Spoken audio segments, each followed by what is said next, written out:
tidak bisa dijadikan dasar pembuktian. Kenapa begitu? Oh, dia sejuta profesor nggak ada gunanya.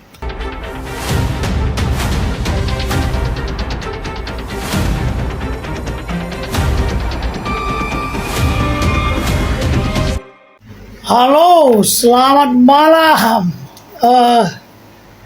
Saya mau berbagi nih perihal sidang Nikita Mirzani hari ini. Ada satu berita yang mau saya sampaikan, berita yang agak buruk, konyol gitu ya. Yang kedua, ada berita baiknya. Oke. Yang pertama, saya buka dulu terkait dengan, sebelum saya masuk ke yang dua tadi ya. Saksi yang pertama yang cewek, kan dia tuh nggak tahu apa-apa ya. Maka itu buang saja. Ya, itu saksi ahli abal-abal namanya. Coba baca lagi KUHP. Saksi adalah orang yang mengetahui, melihat, bla bla bla. Ini ngetahuin dari mana nih? Nggak tahu dia. Itu sampah peradilan namanya, oke? Oke? Hama peradilan, hama keadilan. Itu nggak benar yang seperti itu. Yang kedua, sorry. Berita baiknya, berita pertamanya, saya mau menanggapi tentang linguistik forensik, ahli bahasa ya. Ada kekeliruan pemahaman yang saya perhatikan di negeri kita dalam pembuktian konteks literasi bahasa. Yang dimaksud dengan linguistik forensik, ya, pembuktian bahasa itu secara forensik sepertinya jauh. Tadi itu enggak, itu guru bahasa Indonesia biasa saja. Tidak bisa dijadikan dasar pembuktian. Kenapa begitu? Oh, dia sejuta profesor nggak ada gunanya. Gitu. Kenapa? Baik, saya terangkan ya. Pertama, tentang linguistik forensik. Kita berangkat dulu dari sejarah pertama tahun 1950. Ya.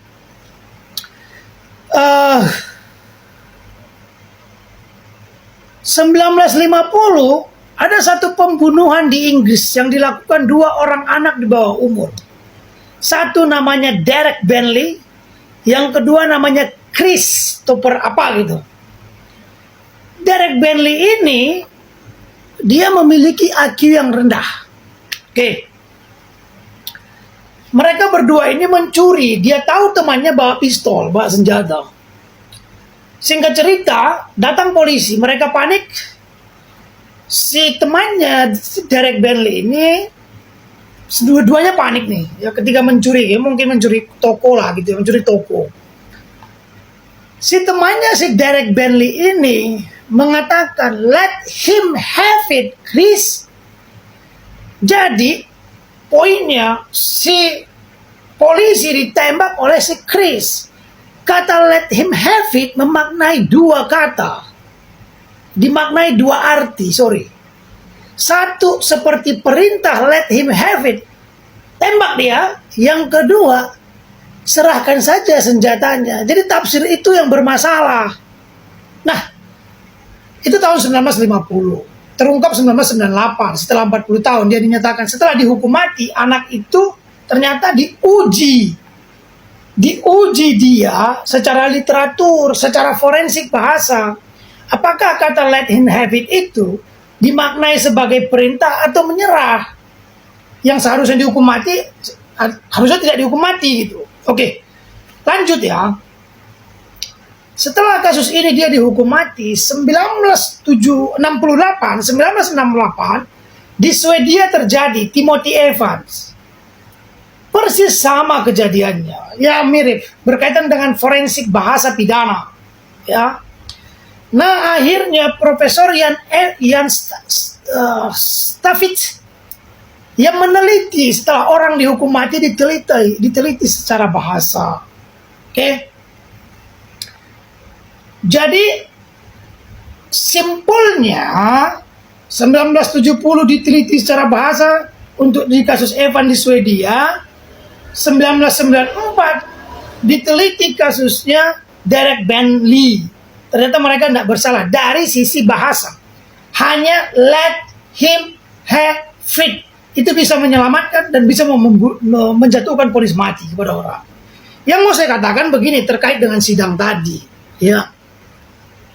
Yang diuji itu bagaimana kata let him have it dalam forensik bahasa itu dikaitkan dengan BAP, dikaitkan dengan dakwaan. Benar nggak apakah dakwaan ini dengan menggunakan kata itu menggiring? Sebenarnya di video-video saya itu sudah saya jelaskan bagaimana dakwaan buruk itu menggiring banget, gitu ya. Jadi yang tadi itu ahli bahasa meneliti makna literal bahasa itu secara semiotik, secara semantik, dikaitkan dengan sosiologis, kebiasaan-kebiasaan digunakan sehari-hari. Oke?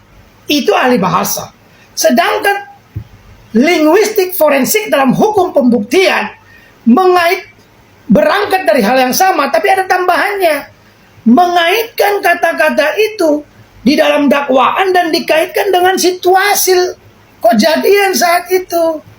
Oke? Kalau kita, inilah masalahnya kalau orang nggak ngerti. Saya udah katakan nggak ngerti. Ya apa gunanya ahli bahasa begitu kok? Dikaitkan dia. Contoh ya. Kasus Derek Bentley itu, bagaimana polisi membuat BAP, ya menulis, then we meet down, kata polisi, seolah-olah itu keterangan dari Derek Bentley. Then we meet down to the road, kemudian kita turun ke jalan. Then we saw the man coming, kita melihat seorang polisi datang. Then Chris pulled the gun, itu ya. Kemudian Chris menembaknya, dan kemudian aku berbicara. Then I said, let him have it, Chris. Jadi itu yang mau diteliti, pernyataan Ismail, pernyataan Nikita Mirzani dikaitkan dengan BAP abal-abal kah atau enggak? Adakah penggiringan opini? Adakah di dakwaan ini menggiring? Ada. Yang tadi itu bukan linguistik forensik, gagal. Tuh buruknya itu. Oke, terjebak. Yang kedua, ini berita buruk. Baik. JPU menghadirkan saksi ahli pidana di malam hari. Saya tak perlu tonton terlalu lama. Ketika jaksa laki-laki yang pelontos itu menanyakan tentang pasal 27B ayat 1, 27B ayat 2. Lalu saksi ahli yang mereka datangkan sendiri mengatakan bahwa pasal 27.1 ayat 1, 27B ayat 1 sama dengan 368, ayat 2 sama dengan 369. Saya sudah berkali-kali katakan, itu obskur liber. Ya, dakwaan gak jelas. Tidak bisa pasal itu. Saya sudah bilang, bahkan semalam di live-nya Mbak Putri Jimbo, saya bilang, saya terangkan, pasal 45B itu berdiri sendiri, pasal 27B itu berdiri sendiri. Tidak bisa ini dijungtokan, bos. Oke? Apalagi tadi saksi ahlinya mengatakan itu pasal yang sama. Bagaimana mungkin orang didakwa dengan dua pasal yang sama? Dakwaan ini obskur liber, bebas itu, wajib. Strateginya tinggal tim lawyer ramu itu. Thank you.